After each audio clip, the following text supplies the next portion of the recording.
नमस्कार, जय हिंद, जय भारत।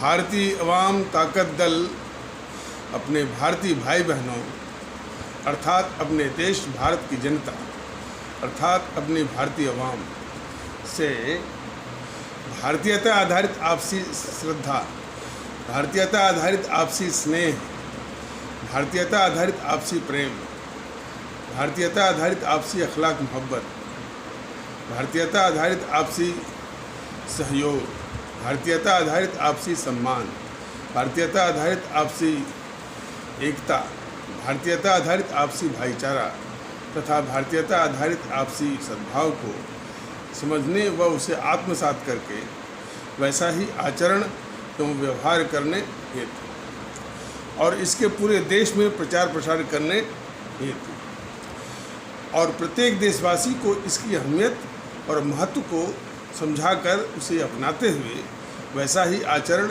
एवं व्यवहार करने हेतु और प्रत्येक देशवासी को अपना ही भारतीय भाई बहन मानकर, समझकर, अपनाकर उनके साथ वैसा ही और उसी अनुसार आचरण एवं व्यवहार करने हेतु सतत, सदैव और हमेशा अदब के साथ, आदर के साथ अर्ज करता है, विनती करता है।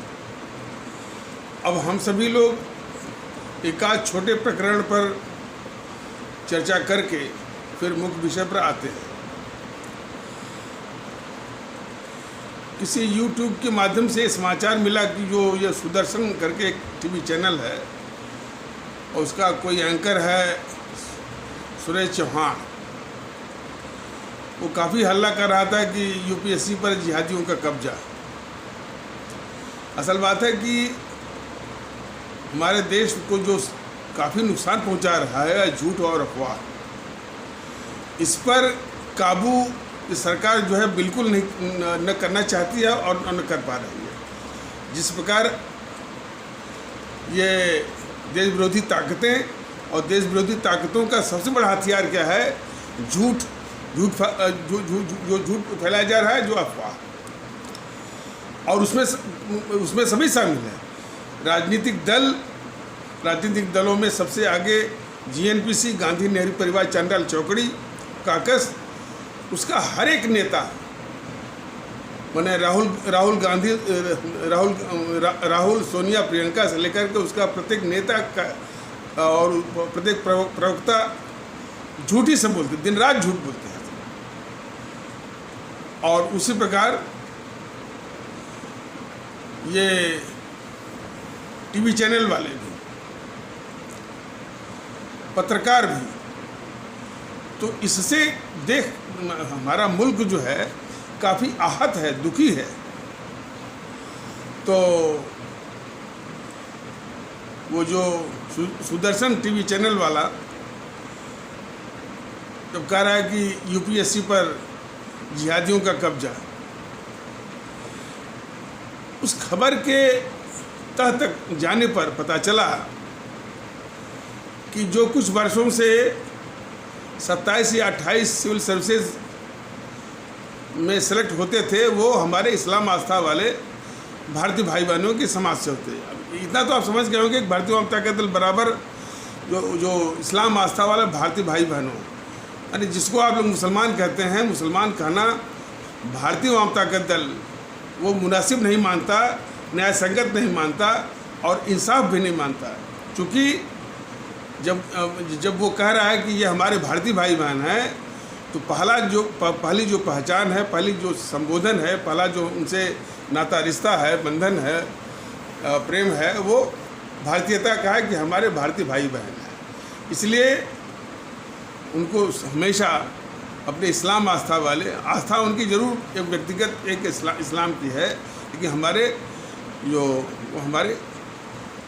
भारतीय भाई बहन हैं, इस्लाम आस्था वाले। तो इस्लाम आस्था वाले भारतीय भाई बहनों के समाज से, यानी जिसको हम मुसलमान कहते हैं, उनसे जो है इस साल 28 के बदले 40 हो गए, तो लगभग 40% की वृद्धि हुई। इसी वृद्धि को और उसमें काफ़ी जो है जो कुछ ग्रुप माने सहायता करते हैं। जामिया मिलिया में एक ज़कात फाउंडेशन है, कहीं मिलकर के ये सहायता करते पढ़ने लिखने के लिए, और वैसा कोई और नहीं करता है। हम तो कहते हैं कि गरीब बच्चों के लिए जो है वो हर एक को आना चाहिए। तो उनकी संख्या थोड़ी सी बढ़ गई। अब जो सेलेक्ट हुए हैं यूपीएससी में, अब उनको जिहादी बोलना, बताइए ये कितना समाज विरोधी है।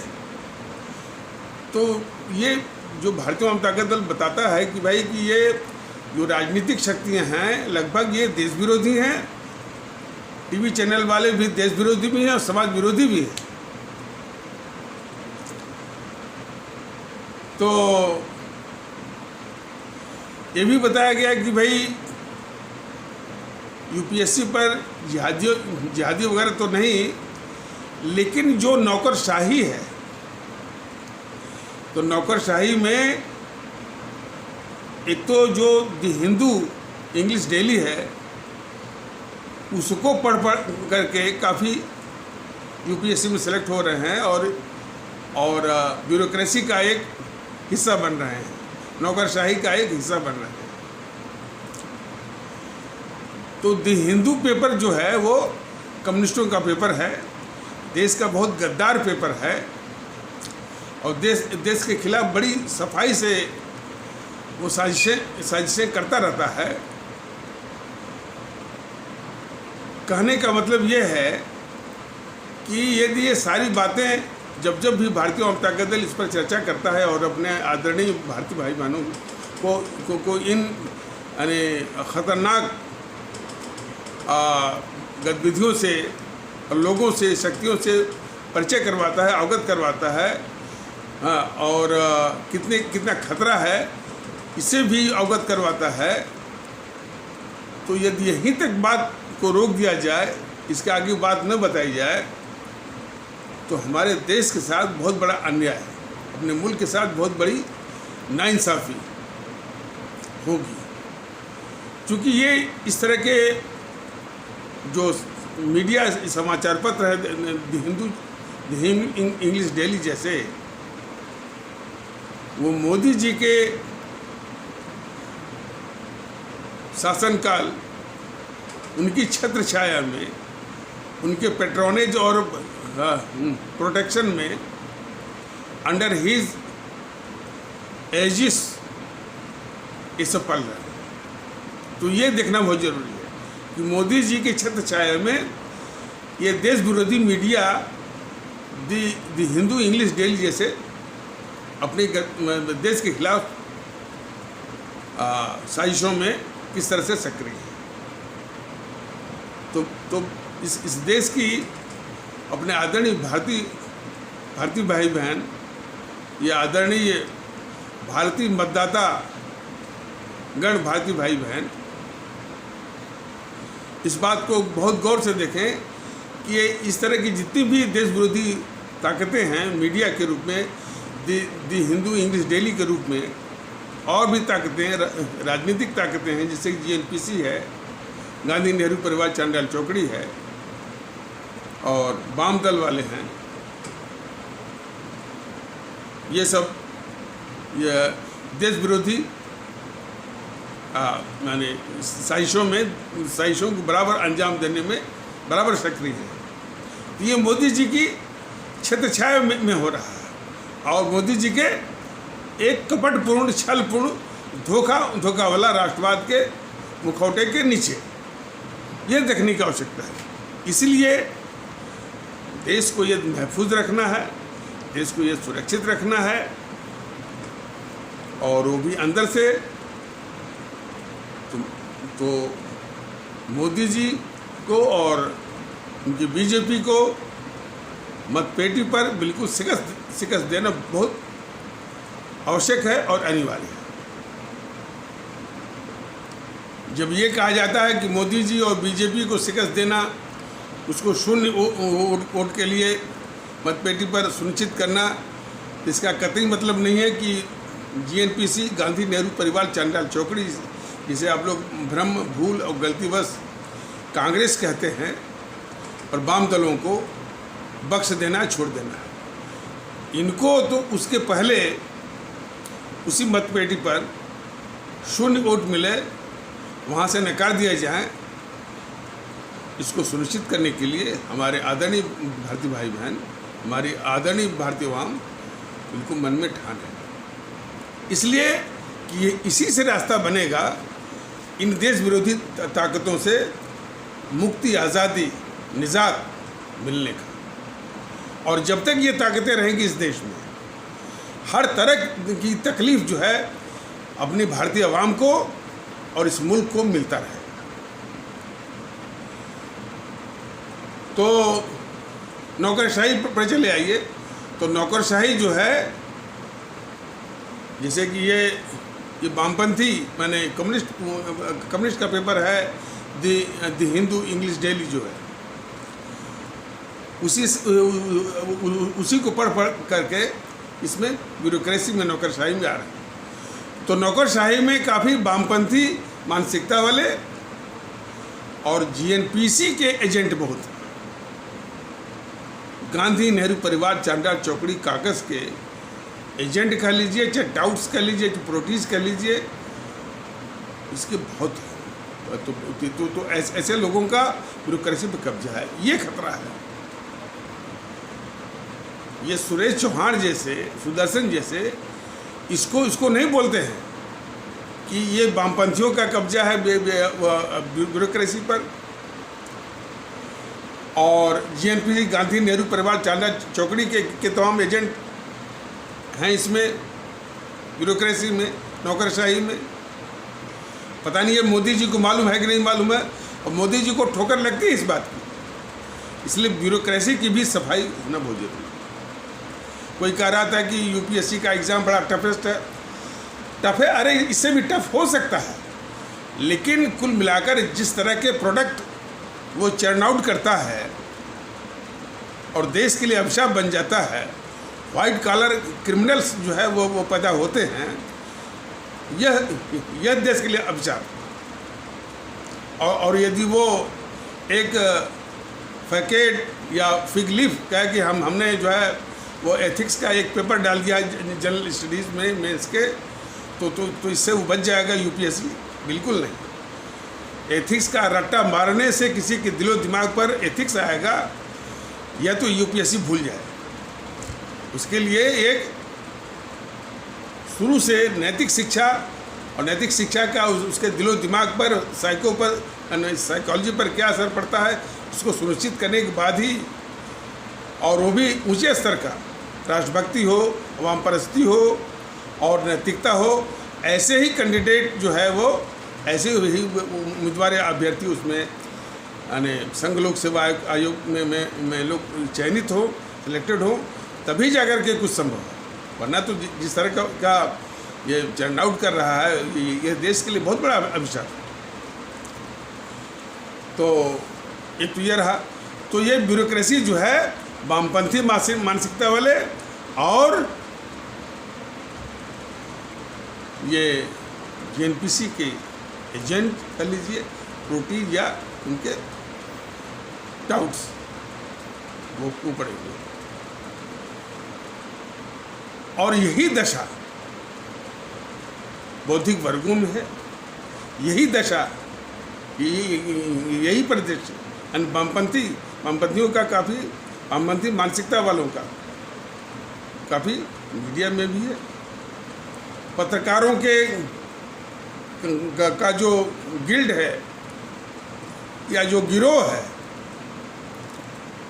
उसमें भी है। और वामपंथी मानसिकता वाले और इस जीएनपीसी के क्रॉनीज या एजेंट जो है, वो न्यायपालिका में भी, जुडिशियरी में भी, वो भी उच्च न्यायपालिका, सुप्रीम कोर्ट, हाई कोर्ट में भी है। पूरे सिस्टम पर अभी भी जीएनपीसी के जो देश विरोधी ताकतें हैं और वामपंथी का भी काफ़ी होल्ड है। ये अभिशाप है इस देश का। पता नहीं ये मोदी जी इसको जानते कि नहीं जी, और इस पर कोई चर्चा नहीं होती है। जब भी होता है तो उल्टे ये रवीश कुमार गोदी मीडिया बोलता रहता है। आज सबसे अधिक गोदी मीडिया वो खुद ही है। इन समूह का एक जो है वो बहुत बड़ी साजिश है कि इनकी ओर कोई ध्यान न जाए, तो पहले से वो, जैसे कि चोर की दाढ़ी में तिनका वाली बात, तो पहले से ही चोर जो है वो चिल्लाना शुरू करता है। तो वैसे ही रवीश कुमार जैसे बोलता गोदी मीडिया, बिकाऊ मीडिया या सुपारी मीडिया, तो सब गोदी मीडिया भी, सुपारी मीडिया भी, बिकी हुई मीडिया, ये सबका बिल्कुल जीता जाता उदाहरण जो है रवीश कुमार जैसे लोग हैं। तो ये खतरा है अब अपने मुल्क को। अब देखिए जेएनपीसी तो जितनी गद्दारियाँ इसने की है, नेहरू ने किया है, गद्दार इंदिरा ने किया है, गद्दार राजीव ने किया है, और राहुल प्रियंका सोनिया का तो आप लोग देख ही रहे हैं। और भी सुनिए, 2004 से लेकर 2014 के बीच में, अच्छा इसके पहले इन सबों ने इस देश को सिर्फ लूटा, और लूटने में बोलता है ना कि आर्थिक प्रगति, इनकी इकोनॉमिक एक्टिविटी में तीन ही इनके फार्मूले थे: इंस्पेक्टर राज, लाइसेंस राज और कोटा परमिट राज। इन्हीं तीन के जरिए इन्होंने पूरी लूट मचाई थी। लूट मचा करके सारी हमारी जो इकोनॉमिक एक्टिविटी वाले जो हमारे इस देश को समृद्ध कर सकते थे, उनको पंख बना दिया। और फिर ये तुलना करने लगे चीन से, चीन ताकतवर। हमारे देश के लोगों को पंख बना देना और फिर तुलना करना चीन से। वैसे ही थे अंग्रेज। क्या है कि जब अंग्रेज थे तो हमारे देश के जितने भी कारीगर थे, जितने स्किल्ड लोग थे, उनको पंख बना दिया, और फिर वो इंग्लैंड का कपड़ा, इंग्लैंड के सामान जो है वो बिकवाने के लिए। उससे भी ज़्यादा खतरनाक ये जेएनपीसी है। तो अपने देश के लोगों को, अपने देश की प्रतिभा को, अपने देश के हुनर को बर्बाद करके, और फिर लूटा भी, और फिर इस जेएनपीसी में as a party, as a political party वहाँ की कम्युनिस्ट पार्टी से समझौता करती है। हालांकि पार्टी माने एक देश की राजनीतिक पार्टी दूसरे देश की राजनीतिक पार्टी जो है किसी भी तरह से समझौता नहीं कर सकती। इसलिए कि जब ये मामला सुप्रीम कोर्ट में आया तो उनका हमने तो ये पहली बार सर्वोच्च न्यायालय का या सुप्रीम कोर्ट का ये टिप्पणी थी, कमेंट था कि मैंने तो आज तक नहीं देखा कि एक देश का राजनीतिक दल दूसरे देश के राजनीतिक दल से इस तरह का समझौता करता है। तो समझौता क्या किया कि उससे काफ़ी पैसा लिया जेएनपीसी ने, उस कम्युनिस्ट पार्टी से काफ़ी पैसा लिया। वही आपका जो राजीव गांधी फाउंडेशन है उसी के जरिए, यानी रिश्वत, घूस। और उसके बदले उस राजीव गांधी फाउंडेशन के द्वारा ये एक रिकमेंडेशन, ये एक संस्कृति दिलवाई कि भारत को चीन, माने भारत के बाजार को चीन के लिए खोल देना चाहिए। एक तो लूट करके अपने देश को पंख बनाया, लूट करके अपने देश की प्रतिभा को कुचला, और जो है और हमारे देश की काबिलियत को, क्षमता को, प्रतिभा को कुचल करके, लूट करके, और फिर जो पंख बना दिया तो फिर इसके बाद वो चीन के माल को बिकवाने के लिए, अपने दुश्मन चीन के माल को बिकवाने के लिए, भारत के बाजार को खोलने के लिए जो है वो राजीव गांधी फाउंडेशन के द्वारा ये इस तरह की वो रिकमेंडेशन दिलवा, वो भी उसे रिश्वत लेकर। तो कितनी बड़ी गद्दार किस्म की है जेएनपीसी, गांधी नेहरू परिवार चांडिया चौकड़ी। लेकिन ये बार बार जब भी किसी गद्दार की बात की जाए अपने देश में, तो वहीं तक बात करना बिल्कुल अपने मुल्क के साथ नाइंसाफ़ी है।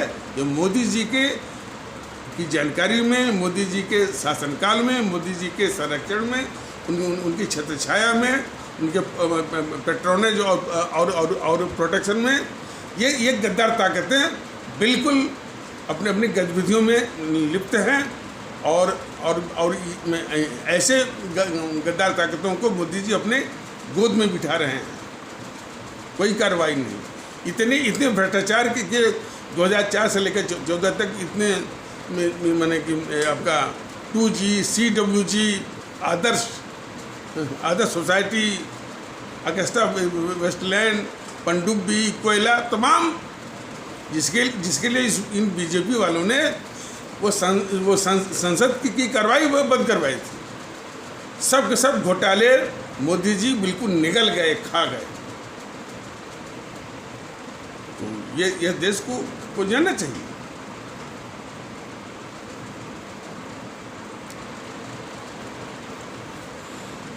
तो आ जाइए, देश विभाजन पर पिछले एपिसोड में कुछ बात हो रही थी। तो किस तरह से ये दोनों गद्दार, मोहनदास करमचंद गांधी और गद्दार नेहरू के विषय में तो भारतीय जनता दल ने बताया है, देशवासियों को अवगत करा रहा है। और हमारे आदरणीय भारतीय भाई बहन अच्छी तरह से समझ लें कि जो नेहरू था, ये अंतर्राष्ट्रीय साम्राज्यवादी ताकतों का बहुत ही खतरनाक भारत विरोधी एजेंट था और हमारे मुल्क भारत का सर्वाधिक ऐतिहासिक गद्दार था। तो ये दोनों मिलकर के सत्ता हथियाने के लिए ही जो है देश को बंटवाया। तो देश को बांटना, तो जो उसमें गवर्नर जनरल था लॉर्ड माउंटबेटन, वो भी चाहता था, क्योंकि ब्रिटेन और जब ब्रिटेन का कोई भी पॉलिटिकल अथॉरिटी जो है इस देश को कमजोरी की जो है वो करना चाहती है। आज भी मानसिकता वही है। आज भी इन अंग्रेज़ों की मानसिकता भारत को कमज़ोर करने की है। परिस्थिति भले वो उलट हो जाए कि अमेरिका आपके पक्ष में आ जाए, वो अपनी मजबूरियों के चलते आया है, लेकिन आज भी मानसिकता उन समूह की है कि भारत को कमज़ोर रखा जाए। तो भारत को बांट करके कमज़ोर करके भारत को बांट करके कमज़ोर किया जाए, ये तो मंशा जो है उसमें कि जो गवर्नर जनरल लॉर्ड माउंटबेटन था उसकी भी थी। लेकिन वो इसके लिए अपना कंधा जो है अपने कंधे पर नहीं करना चाहता था, वो कांग्रेस के कंधों पर करना चाहता था। तो इन तीनों ने, मैंने गद्दार मोहनदास करमचंद गांधी, गद्दार नेहरू और ये माउंटबेटन, इन दोनों ने माउंटबेटन से मिल करके ये साजिश किया कि जो इसने दावा ठोका है मोहम्मद अली जिन्ना ने प्रधानमंत्री पद के लिए, अब चूँकि प्रधानमंत्री पद के लिए तो गांधी ने सबको दबाव में लेकर, सबको दबा करके पटेल को जबकि पूरी कांग्रेस चाहती थी और नेहरू के पक्ष में एक भी कांग्रेसी नहीं था, तभी पटेल को दाब करके ये गद्दार मोहनदास करमचंद गांधी, गद्दार नेहरू को आगे किया प्रधानमंत्री पद के लिए।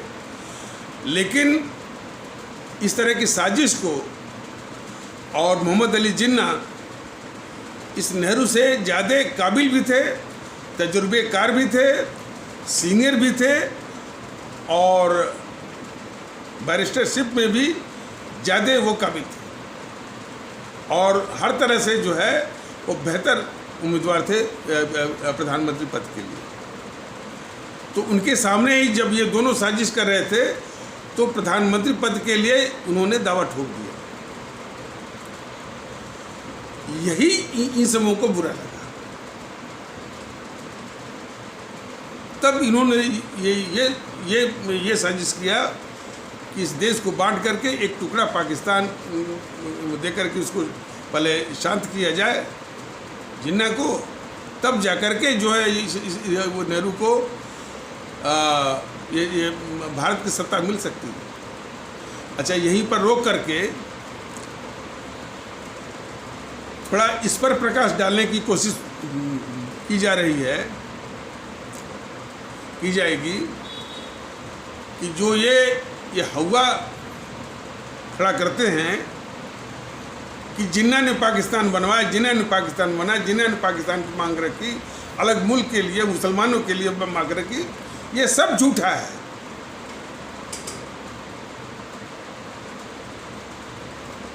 हमारे देश के आदरणीय भारतीय भाई बहन समझे इस बात को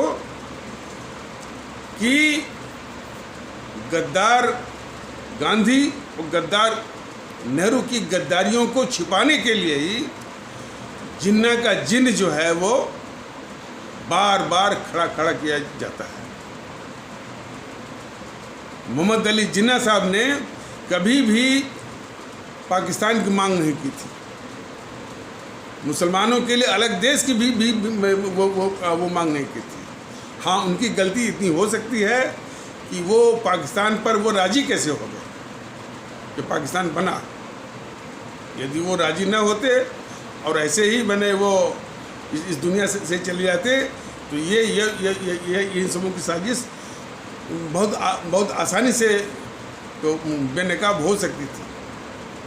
लेकिन उन सबों के ट्रैप में आ गए कि पाकिस्तान पर वो राजी हो गए। तो उन्होंने कभी नहीं मांग की थी। तो ज़रा इसको जानने के लिए ये ज़रूरी है कि कुछ इतिहास में हम लोग ज़रा पीछे की ओर विहंगम दृष्टि डालें। ये जो कांग्रेस थी, जो कहती थी कि हम आज़ादी की लड़ाई लड़ रहे हैं, स्वतंत्रता की लड़ाई हमने लड़ी और हमने आज़ादी दिलाई, ये बराबर कहते रहते हैं। बीजेपी वालों के सामने कहते रहते हैं, टीवी चैनलों पर जब भी परिचर्चा होती है बराबर कहते हैं कि आज़ादी की लड़ाई हमने लड़ी, हमने आज़ादी दिलाई और तुम कहाँ थे, माने बीजेपी कहाँ थी। बीजेपी वाले माने चूं तक नहीं बोलते हैं कि भाई आज़ादी की लड़ाई आपने नहीं लड़ी, जरा भी नहीं गए। आप तो अंग्रेजी सरकार की सेफ्टी वाल्व थे, आप तो अंग्रेजी सरकार के मुखबिर और दलाल थे।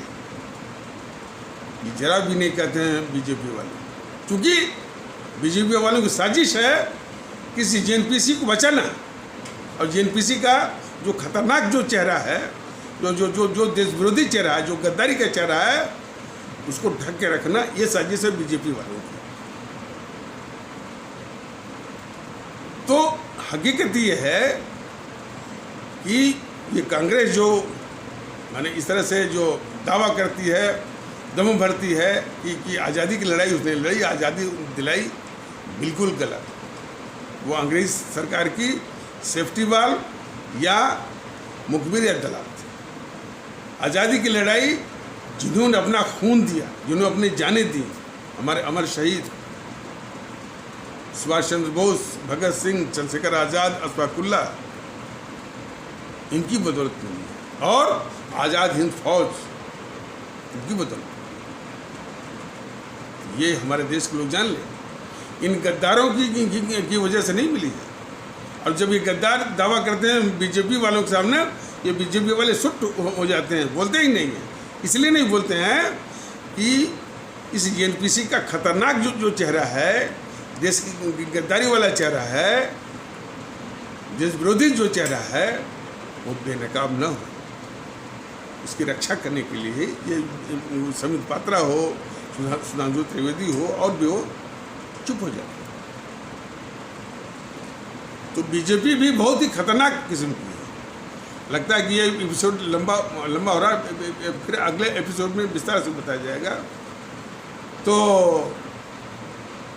आज़ादी जो है, हमारे इन अमर शहीदों ने अपना खून, अपनी जान दे करके, फांसी के फंदे पर हंसते हंसते चुम करके, वो लटक करके या जान दे करके ही इस देश को आज़ादी दिलाई। तो जिस समय तो उन अमर शहीदों का एक मांग थी कि पूर्ण स्वराज मतलब कि अंग्रेज यहाँ से भाग गए, कोई भी रंच मात्र भी अंग्रेजों का दखल जो है वो स्वीकार नहीं था उन लोगों। और ये कांग्रेस वाले चूँकि ये भी आज़ादी की लड़ाई का एक मुखौटा ओढ़े हुए थे, तो ये भी बोलते थे, क्या बोलते थे, हमको सिर्फ डोमिनियन स्टेटस दे दीजिए। डोमिनियन स्टेटस मतलब कि अंतिम शक्ति, फाइनल और अल्टीमेट पावर ब्रिटेन की रहेगी, इसके बाद जो भी व्यवस्था करिए चलाइए वो आपका। ये डोमिनियन स्टेटस की बात ये सब कर रहे थे ये कांग्रेस वाले। लेकिन वो हमारे अमर शहीद बोलते थे कि डोमिनियन स्टेटस वगैरह बिल्कुल नहीं, ये अंग्रेज यहाँ से पहले जाएं, उनको भगाना है, इसलिए पूर्ण स्वराज।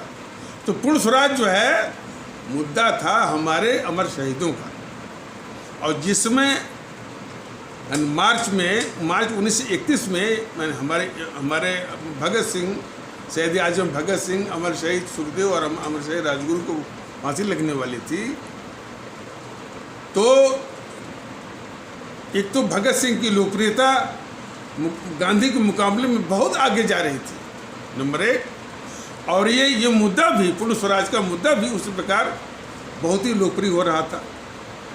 तो इस कांग्रेस ने सबसे पहले उस पूर्ण स्वराज का मुद्दा ही चुराया अमर शहीदों का, और तुरंत जो है, उस समय यही गद्दार नेहरू ही कांग्रेस का अध्यक्ष था, और तुरंत जो है 30 दिसंबर 1929 को लाहौर में रावी नदी के तट पर पूर्ण स्वराज की घोषणा कर दी। पूर्ण स्वराज जो है इन कांग्रेसियों का मुद्दा नहीं था, चुराया था हमारे अमर शहीदों का, ये भी जान लीजिए।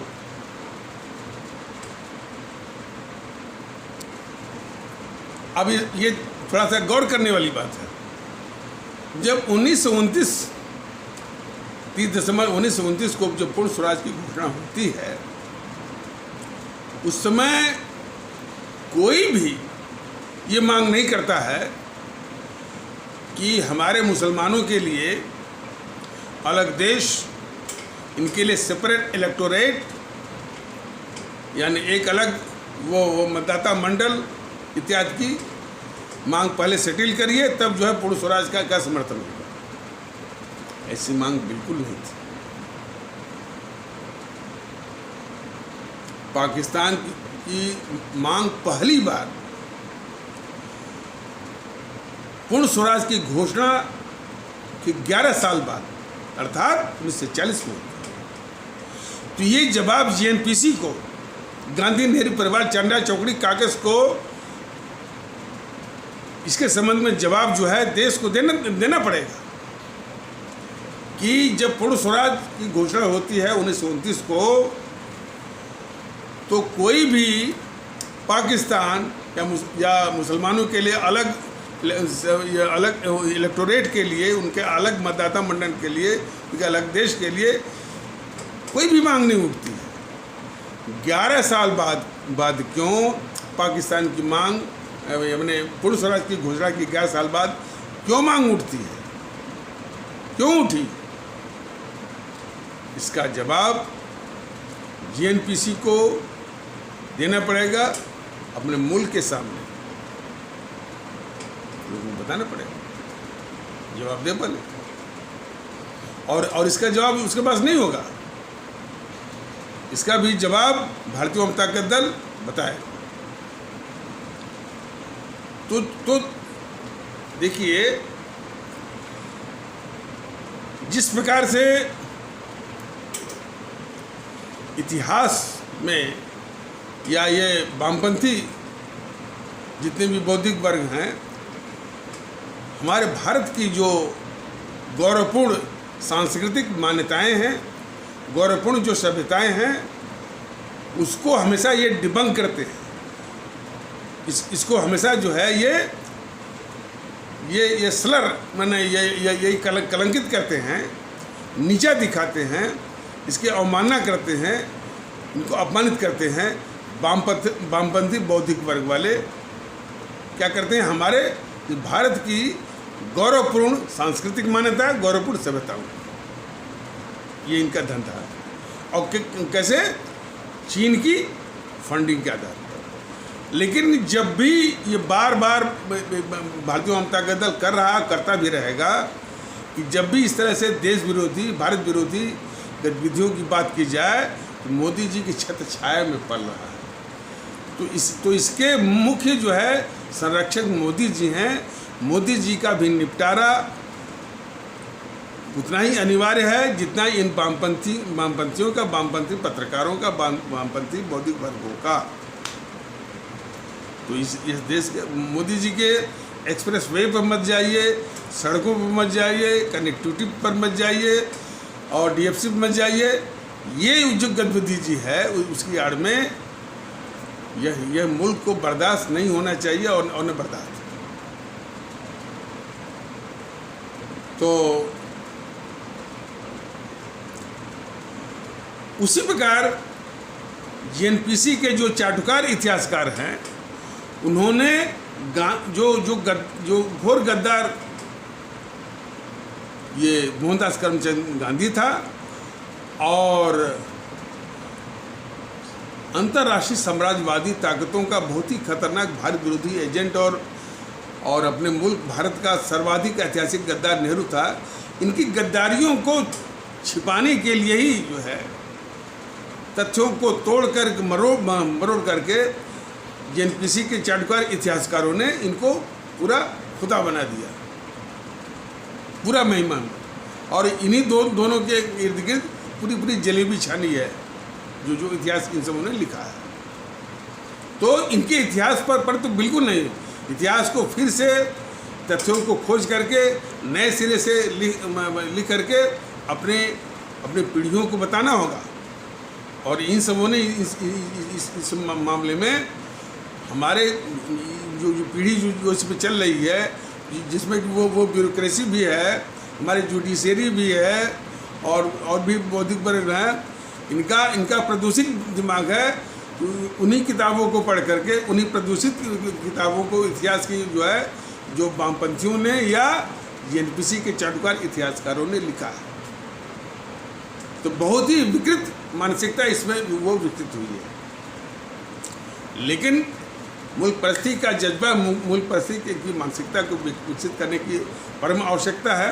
और इसीलिए तो संविधान भी बन गया, कहता है कि हम भारत के लोग, तब भी जातिवाद चल रहा है। यही कारण वामपंथी मानसिकता और JNPC के चाटुकार जो इतिहासकार हों, जो बौद्धिक वर्ग हों, उनके द्वारा जो है जो मानसिकता हमारे आपके दिमाग में ठूसी गई है, बैठाई गई। तो और उसी झूठी वाली बात में कि पाकिस्तान को जिन्ना ने बनवाया, सब गलत। देश को बांटने वाले यही दो गद्दार हैं, मोहनदास करमचंद गांधी और गद्दार नेहरू। जिन्ना का जिन्न जो है इनकी गद्दारियों को छिपाने के लिए खड़ा किया जाता है। और जिन्ना का जिन्न इनकी गद्दारियों को छिपाने का एक मंसूबा और है JNPC वालों का, कि यदि इनकी गद्दारी सामने आ गई, देश को मालूम हो गया, तो कम से कम जो है यह देश हमारे सुभाष चंद्र बोस की कुर्बानियों को, शहादत को से अवगत हो जाएगा। हमारा देश शहीद आजम भगत सिंह की कुर्बानियों और शहादत से अवगत हो जाएगा। हमारा देश अमर शहीद चंद्रशेखर आज़ाद, अमर शहीद अशफाकुल्लाह, अमर शहीद खुदीराम बोस के कुर्बानी शहादत से अवगत हो जाएगा। तब ये कहाँ रहेंगे, तब इनका ठिकाना कहाँ होगा, तब BJP का ठिकाना कहाँ होगा, RSS वालों का ठिकाना क्या होगा। तो बड़ी साजिश है, जिन्ना का जिन्न खड़ा करने में, उसको बदनाम करने में एक बहुत बड़ी साजिश है। तो ये एपिसोड लंबा न होने पाए, इसलिए यहीं पर विराम देने की बात है। तो इन्हीं आवश्यक शब्दों के साथ इस आवश्यक परिचर्चा को यहीं पर विराम दिया जाता है। तब तक के लिए नमस्कार, जय हिंद, जय भारत।